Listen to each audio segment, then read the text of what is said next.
أهل الذكر إن كنتم لا تعلمون.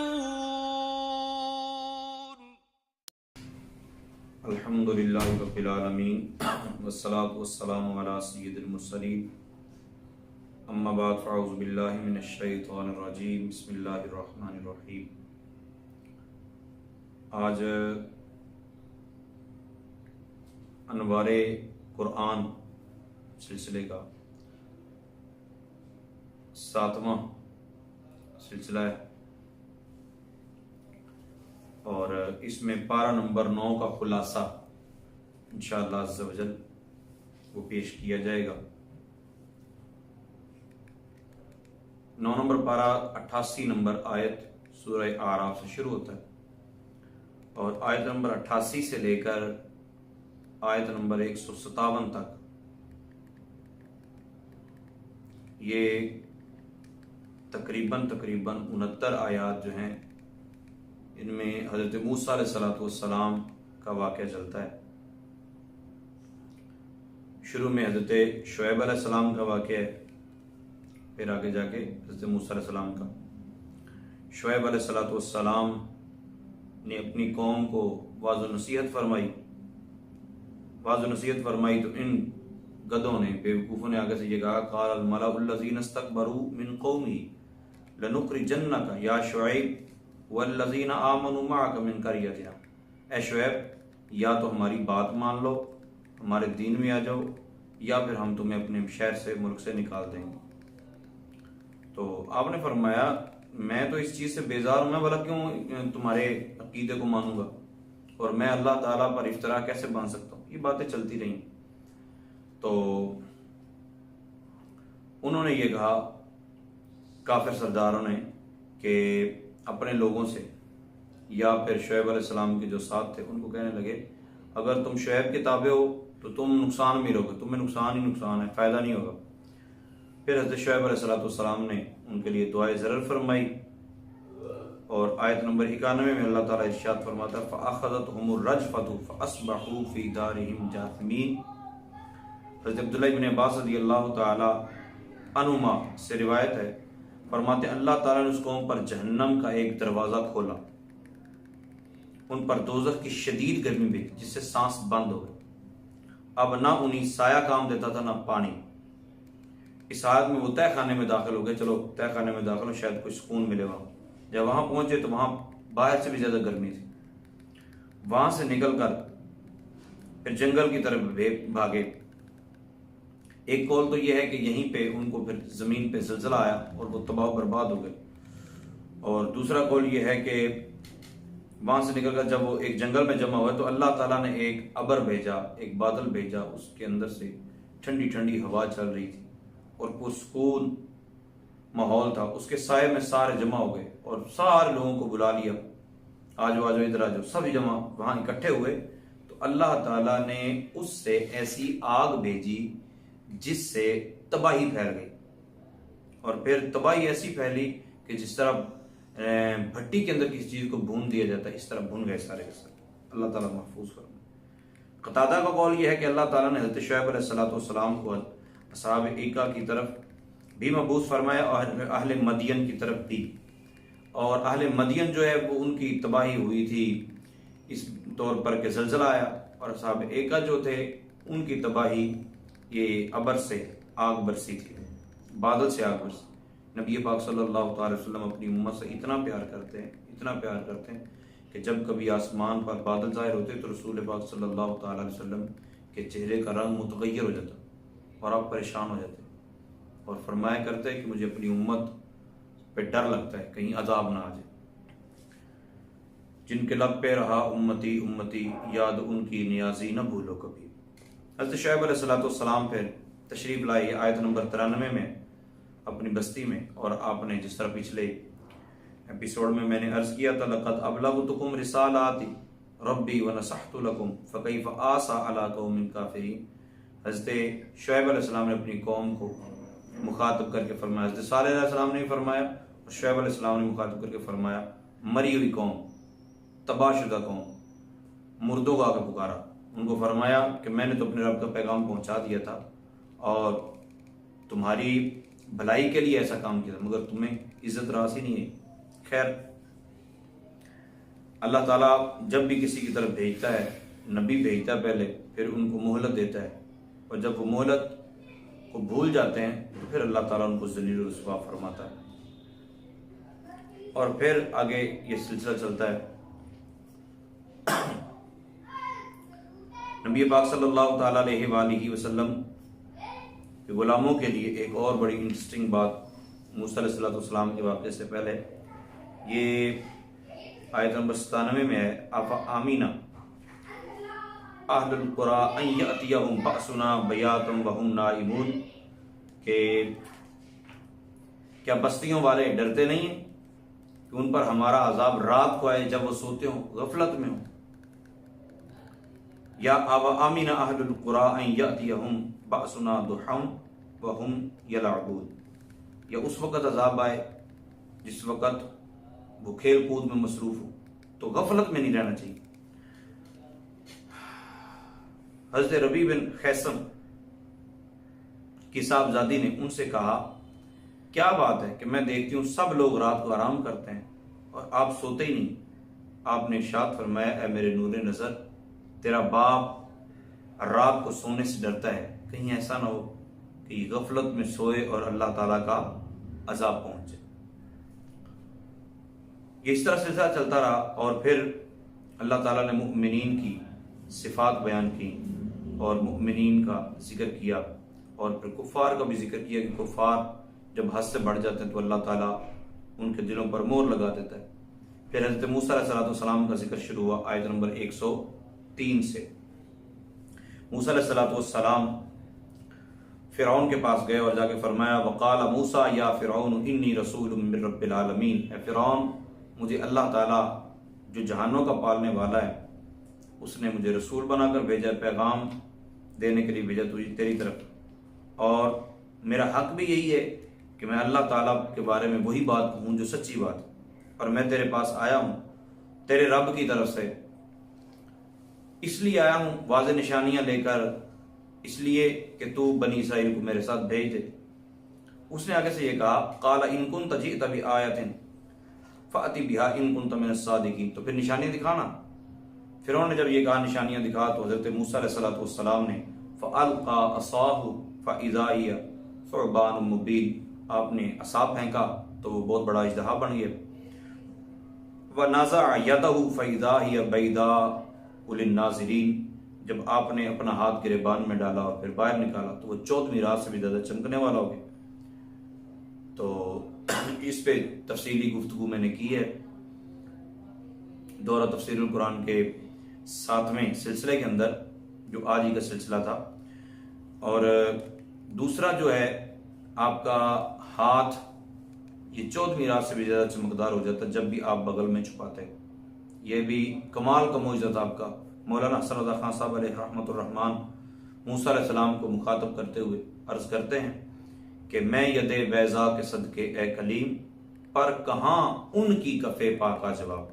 آپ کا ہاتھ واقعی کمال کا ہے، لیکن رحمت عالم صلی اللہ تعالی علیہ وآلہ وسلم کی کف پا، پاؤں کی جو پاؤں کے تلوے ہیں، ان کا ہی کوئی جواب نہیں۔ اعلیٰ فرماتے ذرے جھڑ کر تیری پیزاروں کے تاج سر بنتے ہیں سیاروں کے۔ موسیٰ علیہ السلام نے جب یہ دونوں معجزے دکھائے تو قوم نے ماننے کی بجائے آگے سے یہ انکار کیا اور کہنے لگے ان ھذا لساحر علیم، یہ تو علم والا جادوگر ہے، یرید ان یخرجکم من ارضکم فماذا تأمرون، اور تمہیں تمہارے ملک سے نکالنے کے لیے یہ قوم کو ورگلانے کا طریقہ تھا تاکہ اس پر ایمان نہ لے، تمہارے ملک سے نکال۔ اب تمہارا کیا خیال ہے؟ اب سارے لوگوں سے جب مشورہ کیا گیا تو انہوں نے کہا کہ اس کو اور اس کے بھائی کو روک لو اور اپنا کوئی بندہ بھیجو جو پورے ملک میں اعلان کرے، شہروں میں جائے اعلان کرے اور وہاں سے جادوگروں کو اکٹھا کر کے لائے، یاتو کا بکل ساحر علیم، کوئی علم والے جادوگر لے کے آئے۔ تو سارے جادوگر اکٹھے ہو گئے، ٹھیک ہے، ان کو انعام کا بھی لالچ دیا گیا۔ جب سارے اکٹھے ہو کے آئے تو فرعون نے وعدہ بھی ان سے کر لیا تھا، انہوں نے آ کے موسیٰ علیہ السلام سے کہا قالوا یا موسیٰ اما ان تلقی و اما ان نکون نحن الملکین، اے موسیٰ جادوگری کی ابتدا میں معاذ اللہ وہ موسیٰ علیہ السلام کو جادوگر سمجھ رہے تھے، آپ ابتدا کریں گے یا ہم ابتدا کریں گے؟ تو انہوں نے ادب کیا، ادب کا تقاضا ان کا یہ تھا کہ وہ پہل نہ کرتے، انہوں نے کہا جی آپ کریں یا ہم کریں؟ تو موسیٰ علیہ السلام نے فرمایا القوا، پہلے تم ڈالو جو جادو دکھانا چاہتے ہو، پھر میں اللہ تعالیٰ کی عنایت سے جو کروں گا سو کروں گا۔ تو اتنے ادب کی وجہ سے اللہ تعالیٰ نے جب موسیٰ علیہ السلام نے انہوں نے وہ رسیاں ڈالی اور وہ نظر بندی کی اور ساری سانپوں کی طرح چلنے لگی، موسیٰ علیہ السلام نے عصا پھینکا تو وہ ساری رسیوں کو ہڑپ کر گیا، تو وہ سارے کے سارے جادوگر جو تھے وہ سارے کے سارے ایمان لے آئے، اور انہوں نے کیا کہا وَأُلْقِيَ السَّحَرَةُ سَاجِدِينَ، انہوں نے سجدہ تعظیمی کیا جو اس امت کے لیے جائز نہیں ہے۔ قالوا، کہنے لگے سجدے میں پڑ گئے آمنا برب العالمین، ہم جہانوں کے رب پر ایمان لائے۔ بلکہ اتنا ہی نہیں کہا صرف جہانوں کے رب پر ایمان لانا ضروری نہیں ہے، بلکہ ایک اور بات بھی ضروری ہے، وہ کیا ہے؟ رب موسیٰ و ہارون۔ انداز یہ ہونا چاہیے نیک بندوں کا کہ ہم موسیٰ اور ہارون کے رب پر ایمان لائیں، مطلب رب مانتے ہیں لیکن کسی کے وسیلے سے مانتے ہیں، کسی کے ذریعے سے مانتے ہیں۔ اسی طرح ہم رب محمد پر ایمان رکھتے ہیں الحمدللہ۔ اللہ تعالیٰ نبی پاک صلی اللہ تعالیٰ علیہ وسلم کے غلاموں کے ایمان کی حفاظت فرمائے۔ فرعون اور اس کے چیلے پھر بھی نہیں مانے، فرعون نے کہا تم نے میری اجازت کے بغیر ہی اس کا کلمہ پڑھ لیا، ایسا نہیں ہونا چاہیے تو میں تمہارے ہاتھ پاؤں کاٹ دوں گا۔ انہوں نے کہا کوئی مسئلہ نہیں ہے، قالوا انا الی ربنا منقلبون، ہم اپنے رب کی طرف پھرنے والے، تو جو کرنا کر، تجھے یہی تکلیف ہوئی نا، ہمارے رب کی جو نشانی آئی تو ہم نے مان لیا، یہی تکلیف ہوئی، جو کرنا ہے سو کر لے۔ اور اللہ کی بارگاہ میں دعا کی ربنا افرغ علینا صبرا وتوفنا مسلمین، کہ اے اللہ ہمارے اوپر صبر انڈیل دے، مطلب ہمیں صبر کی توفیق کامل عطا فرما اور ہمیں مسلمان اٹھا۔ پھر موسیٰ علیہ السلام اور آپ کے جو چاہنے والے تھے ان کو ذلیل و رسوا کرنے کا پروگرام بنایا گیا۔ فرعونیوں نے فرعون کو بھڑکایا، اس نے کہا ہم ان کے بچے قتل کریں گے، ان کی عورتوں کو زندہ رکھیں گے اور ان کو بہت سخت عذاب دیں گے، ہم ان پر غالب ہیں۔ موسیٰ علیہ السلام نے اپنی قوم سے یہ فرمایا استعینوا باللہ واصبروا، اللہ سے مدد چاہو اور صبر کرو، ان الارض للہ، اللہ تعالیٰ ہی کی ساری زمین ہے، یورثھا من یشاء من عبادی، اور اپنے بندوں میں جسے چاہتا ہے عطا فرما دیتا ہے، کوئی بات نہیں 4 دن اس کے پاس ہے، خیر ہے، والعاقبۃ للمتقین، لیکن ہمیشہ ہمیشہ ایسا معاملہ نہیں ہوگا، عاقبت آخرت، یہ تو دنیا کے معاملات ہیں، دنیا میں یہ کر سکتے ہیں لیکن آخرت صرف متقین کے لیے ہے۔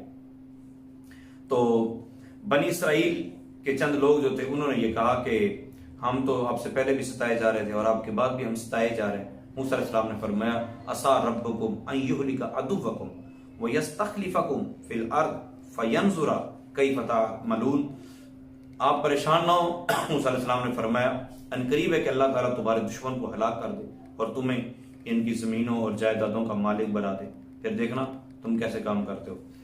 خیر موسیٰ علیہ السلام کے سمجھانے کے بعد بھی جب وہ نہیں سمجھے تو پھر تباہی و بربادی آئی، تباہی و بربادی آئی، قحط سالی آئی، قحط سالی فرعونیوں پر آ گئی۔ جب بھی کبھی پریشانی آتی تو فرعونی کہتے ہیں یہ موسیٰ علیہ السلام کی وجہ سے ہمارے پاس مسائل آ رہے ہیں، مصیبتیں آ گئی موسیٰ علیہ السلام کی وجہ سے، معاذ اللہ ان کی نحوست ہے۔ اور جب کوئی آسانی ہوتی تو کہتے یہ تو ہماری وجہ سے ہی ہے، یہ تو ہماری وجہ سے ہے، یہ ہمارے معاملات ہی ہیں، ہم اللہ کے قریب ہیں۔ قالوا لنا هذه، یہ ہمارا رب بھی ایسا کر رہا ہے معاذ اللہ۔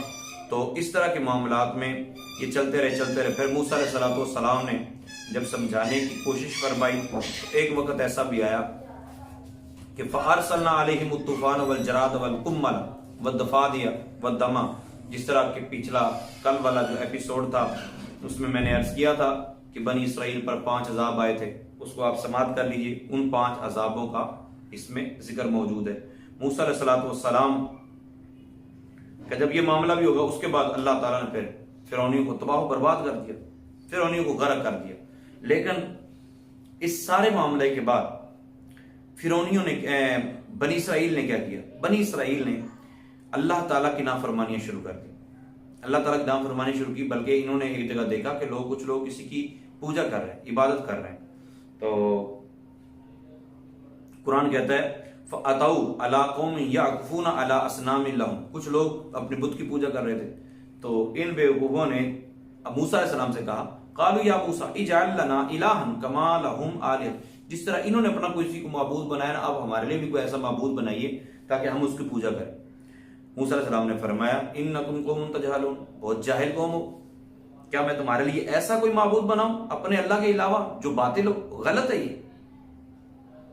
نعوذ باللہ من ذالک، موسیٰ علیہ السلام کو اللہ تعالیٰ نے ارشاد فرمایا موسیٰ ان کو بتاؤ وَإِذْ أَنْجَيْنَاكُمْ مِنْ آلِ فِرْعَوْنَ يَسُومُونَكُمْ سُوءَ الْعَذَابِ، اللہ تعالیٰ تمہیں بچا رہا ہے اور تم نے تو تمہاری حالت کیا تھی وہاں، کس طرح سخت عذاب دیا جاتا، تمہارے بچوں کو قتل کر دیا، تمہاری عورتوں کو زندہ رکھا جاتا، اور یہ کتنی بڑی مصیبت تھی۔ موسیٰ علیہ السلام خیر 40 دن کے لیے وعدہ کر کے پھر کوہ طور پہ تشریف لے گئے۔ کوہ طور پہ جب آپ تشریف لے کے گئے تو پیچھے سے سامری نے موسیٰ علیہ السلام کے بھائی حضرت ہارون خلیفہ تھے آپ کے، اور سامری نے بچڑا بنایا۔ اس کا پورا بیان جو ہے وہ آج کے جو ایپیسوڈ ہے 7 نمبر دورہ تفسیر القرآن کا، اس میں ساری بات ہو چکی ہے۔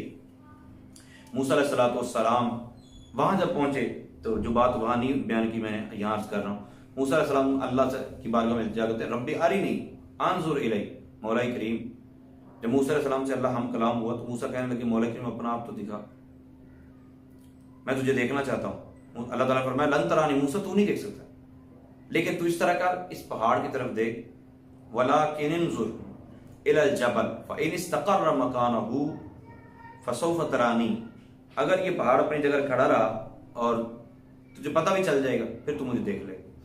فلما تجلی ربہ للجبل جعلہ دکا وخر موسیٰ صعقا، تو پہاڑ تو پاش ہو گئے اور موسیٰ علیہ السلام بے ہوش ہو گئے۔ ایک شاعر نے بڑی پیاری بات کہی، کہتے ہیں رب عالم نے تجھ کو بلایا وہاں جس جگہ پہ کسی کو بلایا نہیں، ایک جلوے نے موسیٰ کو بے خود کیا، لا مقام پہ بھی تو ڈگمگایا نہیں۔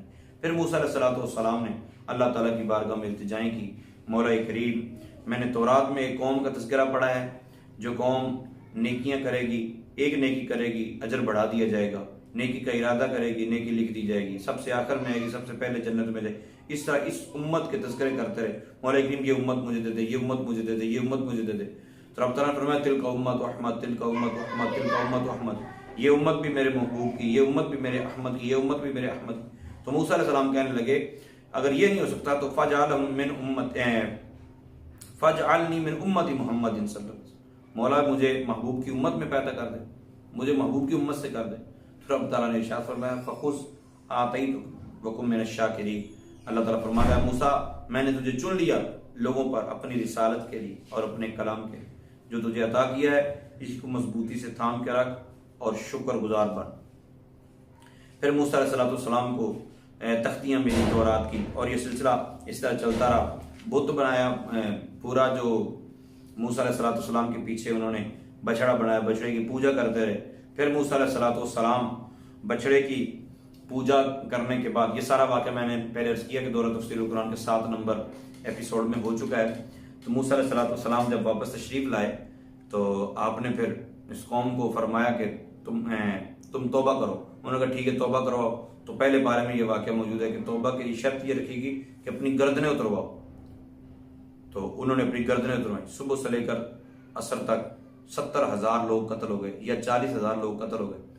تو موسیٰ علیہ السلام کو اللہ تعالیٰ نے فرمایا باقیوں کو معاف کیا۔ اس قوم نے کہا نہیں جی ہمیں تو اب یقین نہیں آ رہا، تو موسیٰ علیہ السلام 70 بندے لے کر ان کے کوہ طور پہ گئے کہ چلو جا کے اللہ تعالیٰ سے بات کرتے ہیں۔ اللہ تعالیٰ کہہ دے گا یہ سن کے کہ تمہیں بتا دیں گے واقعی تمہیں معافی ہو گئی۔ یہ کہتے تھے کہ پہلے والوں کو جان دے کر معافی ہوئی تو ہمیں ویسے کیسے ہو سکتی ہے۔ خیر یہ جب وہاں گئے تو وہاں جا کے یہ ضد پڑ گئے، کہنے لگے نہیں مولا کریم تو اپنا موسیٰ ہمیں اللہ دکھا، لن نؤمن لک حتی نری اللہ جہرا، ہم تو تب تک نہیں مانیں گے جب تک کہ ہم دیکھ نہیں لیں گے اللہ تعالیٰ کو۔ تو موسیٰ علیہ السلام نے فرمایا کہ اس طرح نہیں ہوتا، تم رہنے دو، نے کہا نہیں جی۔ تو پھر کڑک بھیجی اللہ تعالیٰ نے، 70 کے 70 مارے گئے۔ یہاں بھی اسی چیز کا ذکر ہے۔ اللہ تعالیٰ کی بارگاہ میں موسیٰ علیہ السلام عرض کرتے ہیں مولا کریم اگر تو نے ان کو مارنا ہی چاہتا تو پہلے مارتا، وہیں مرتے تاکہ مجھ پہ تو معاملہ نہ ہوتا۔ قال ربی لو شئت اہلکتہم من قبل وإیایا، ٹھیک ہے، اور ان کو وہاں ہلاک کر دیتا، میں اس سے پہلے بھی اس دنیا سے جاتا۔ آپ نے ان بے وقوفوں اور بے عقلوں کے ساتھ یہ مطلب اب یہ معاملہ ہوا، اب ان جاہلوں کی وجہ سے جنہوں نے یہ ضد کی ہے کہ ہمیں اپنا آپ دکھا، اس کی وجہ سے تو ہمیں ہلاک کرے گا۔ مطلب یہ تھا، مفسرین کرام نے لکھا کہ اب وہ لوگ مجھے پریشان کریں گے، ہمارے 70 بندے آپ نے قتل کروا دیے، اور یہ تو آزمائش سخت۔ تو بہرحال موسیٰ علیہ السلام نے اللہ تعالیٰ کی بارگاہ میں دعا کی، انت ولینا فاغفر لنا ورحمنا وانت خیر الغافرین، دعا کی، اور اللہ تعالیٰ نے 70 بندے موسیٰ علیہ السلام کی دعا کے دوبارہ زندہ کر دیے۔ تو اللہ تعالیٰ اپنے پیاروں کی بات مانتا ہے اور ان کے صدقے بخشش فرماتا ہے۔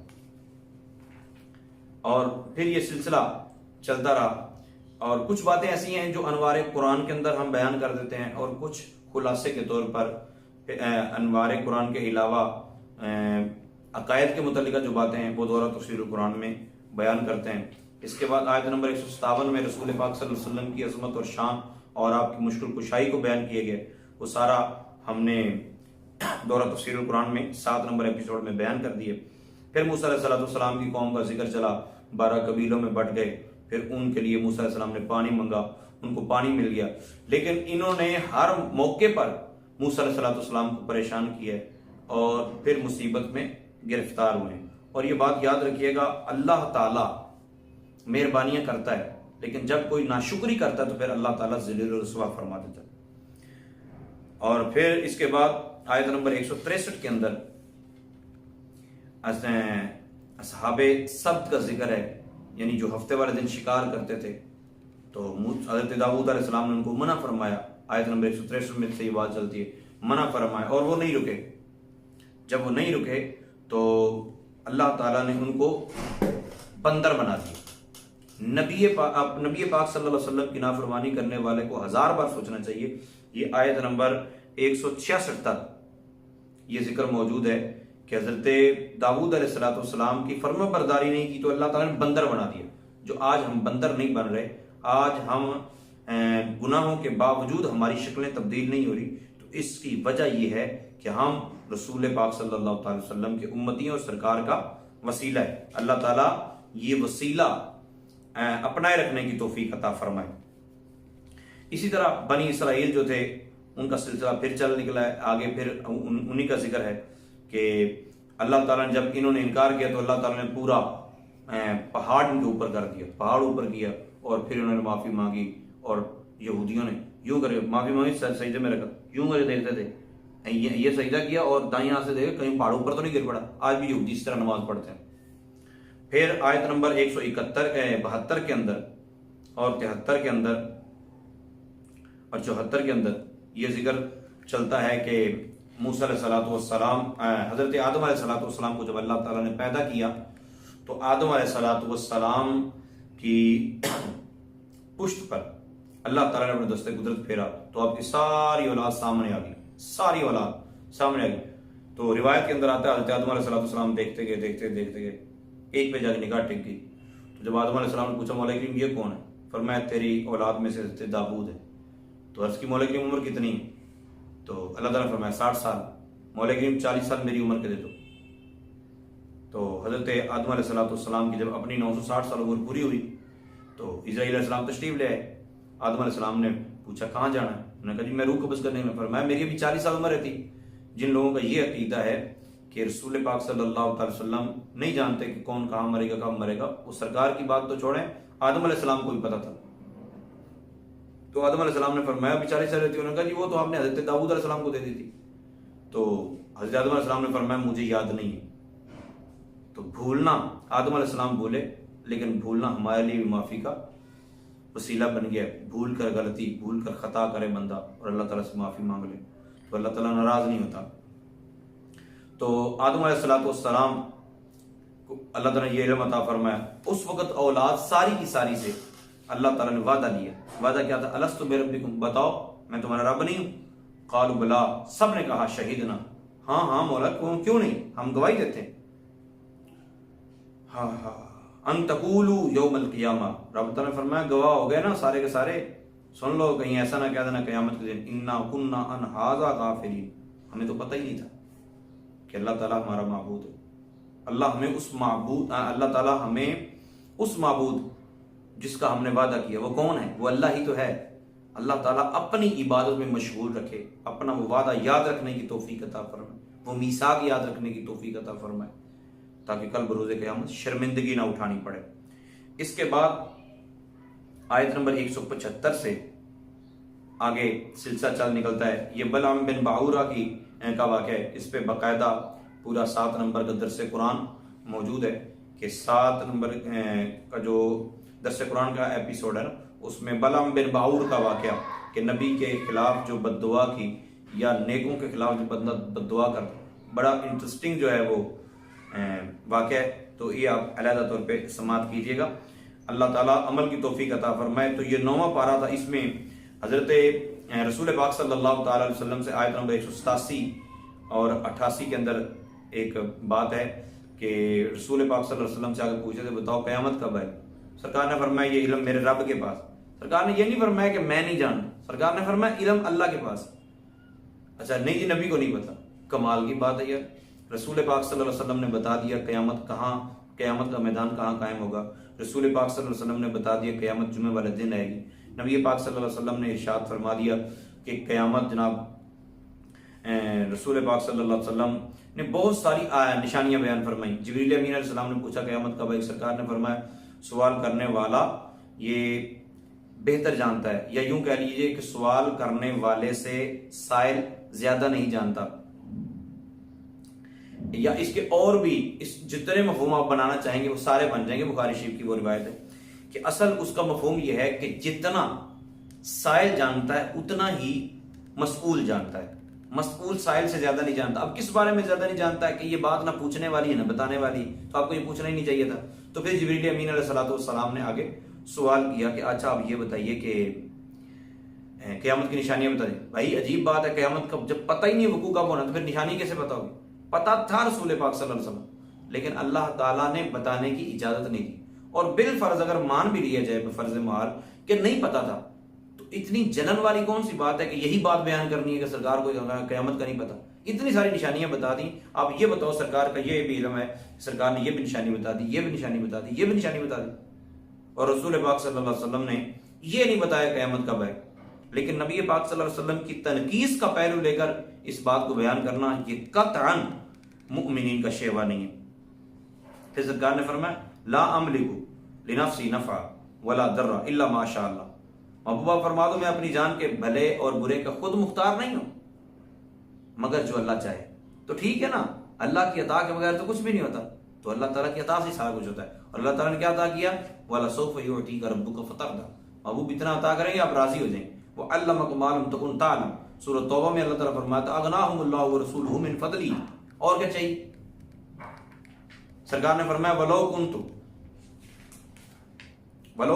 أَعْلَمُ الْغَيْبَ لَاسْتَكْثَرْتُ مِنَ الْخَيْرِ، اگر میں غیب جانتا تو میں خیر کثیر جمع کر لیتا۔ یہ تفصیلی جواب بھی آئے گا، لیکن انٹرسٹنگ والی بات ہے پیچھے قرآن پاک میں گزرا۔ اللہ تعالیٰ فرماتا مَن يُؤْتَ الْحِكْمَةَ فَقَدْ أُوتِيَ خَيْرًا كَثِيرًا، جسے حکمت دی گئی اسے خیر کثیر دی گئی۔ اچھا اب دونوں باتوں کو مد نظر رکھیں گا آپ کو پتہ چلے گا۔ سرکار نے فرمایا اگر میں غیب جانتا تو خیر کثیر اکٹھی کر لیتا، مطلب اگر سرکار نے خیر کثیر اکٹھی کر لی تو سرکار غیب جانتے ہیں۔ اور اللہ تعالیٰ قرآن میں فرماتا ہے جس کو حکمت ملی اس کو خیر کثیر دی گئی، اور سرکار دو عالم صلی اللہ علیہ وسلم وَيُعَلِّمُهُمُ الْكِتَابَ وَالْحِكْمَةَ، سرکار تو حکمت سکھانے کے لیے آئے۔ تو کمال کی بات نہیں، جس کے پاس خیر کثیر ہے، جس کے پاس حکمت ہے اس کے پاس خیر کثیر ہے، جس کے پاس خیر کثیر ہے اس کے پاس علم غیب ہے، یہ بھی قرآن پاک نے بتا دیا۔ تو اللہ تعالیٰ کی عطا سے رسول پاک صلی اللہ علیہ وسلم علم غیب جانتے ہیں۔ اور پھر آخر میں اللہ تعالیٰ نے یہ سورہ انفال جو ہے اسی پارے کے آخر میں جا کے آتی ہے، اللہ تعالیٰ فرماتا ہے یسألونک عن الانفال، پہلے زکوٰۃ صدقات خیرات یہ حلال نہیں تھے، تو بدر کے مقام پر جب کوئی اس طرح کا معاملہ ہوا غنیمت کے معاملے میں، اللہ تعالیٰ نے سارا مال غنیمت اللہ اور اس کے رسول کے لیے فرمایا قل الانفال للہ والرسول، محبوب آپ فرماؤ کہ سارا کچھ، ساری زکوٰۃ اللہ تعالیٰ نے ارشاد فرمایا الانفال للہ والرسول، مال غنیمت کا مال سارا کا سارا اللہ اور اس کے رسول کا، اللہ نے اپنے ساتھ محبوب کو بھی مالک بنایا۔ اور سورہ اعراف کے آخر میں اللہ تعالیٰ ارشاد فرماتا ہے وَإِذَا قُرِئَ الْقُرْآنُ فَاسْتَمِعُوا لَهُ وَأَنصِتُوا لَعَلَّكُمْ تُرْحَمُونَ، یہ آیت نمبر 204 ہے۔ اللہ تعالیٰ نے ارشاد فرمایا جب قرآن پڑھا جائے، نماز کے اندر جب قرآن پڑھا جائے، امام قرآن پڑھے تو کان لگا کر سنو اگر آواز آ رہی ہے، اور اگر آواز نہیں آ رہی تو وَأَنصِتُوا چپ رہو لَعَلَّكُمْ تُرْحَمُونَ تاکہ تم پر رحم کیا جائے۔ یاد رکھیے گا کوئی ایک حدیث ایک دو نہیں، ایک حدیث جس میں یہ ہو وہ حدیث مرفوع، قولی، غیر مجروح، صحیح اور صریح ہو، یہ شرائط ہوں۔ کوئی ایک حدیث مرفوع، قولی، غیر مجروح، صریح اور صحیح جس میں یہ ہو کہ جو امام کے پیچھے سورۃ فاتحہ نہیں پڑھے گا اس کی نماز نہیں ہوگی، ہے ہی نہیں۔ اگر کسی کو ملے میرے سے رابطہ ضرور کیجیے گا۔ اللہ تعالیٰ عمل کی توفیق عطا فرمائے۔ قرآن کا حکم یہ ہے اور حدیثوں کا حکم یہ ہے کہ جب امام پڑھنا شروع کرے تم خاموش ہو، وَإِذَا قَرَأَ فَأَنصِتُوا، جب امام قرات کرے تم خاموش ہو جاؤ۔ جی جب امام نہ پڑھ رہا ہو، ایسا ہوتا ہی نہیں کہ امام نہ پڑھے، ظہر میں بھی امام پڑھتا بس ہم تک آواز نہیں پہنچتی، تو آواز تو مغرب میں بھی امام پڑھ رہا ہو اور اسپیکر نہ لگا ہو، ٹھیک ہے، تو اگر بعض 20-25 صفحے بنی ہیں تو پہلے 2-3 صفحوں والا کو آواز آئے گی، 5 صفحوں والا کو، پیچھے والا کو آواز نہیں آئے گی، تو پھر پیچھے والے پڑھتے رہیں گے۔ نہ پڑھنے کی اجازت نہیں، ہاں آپ غور و فکر کیجیے، تدبر کیجیے۔ حضرت ابو ہریرہ رضی اللہ عنہ خود فرماتے ہیں اقرأ بہا فی نفسک، جب امام کے پیچھے کھڑے ہو تو پھر اپنے دل میں سوچو، اپنے دل میں پڑھو۔ تو پڑھنے کا مطلب کیا ہے؟ کیونکہ دل میں پڑھنا نہیں، تو پڑھنا تو زبان سے ہوتا ہے۔ فی نفسک کا مطلب یہ ہوتا ہے کہ پھر اس پہ غور و فکر کرو، میرا امام کیا کہہ رہا ہے، جو میرا امام کہہ رہا ہے آخر میں جا کے میں نے آمین کہہ کے اس کی دعا پہ لبیک کہنا۔ اللہ تعالیٰ عمل کی توفیق عطا فرمائے، قرآن حکیم پر عمل کی توفیق عطا فرمائے، دوسروں تک پہنچانے کی توفیق عطا فرمائے، آمین بجاہ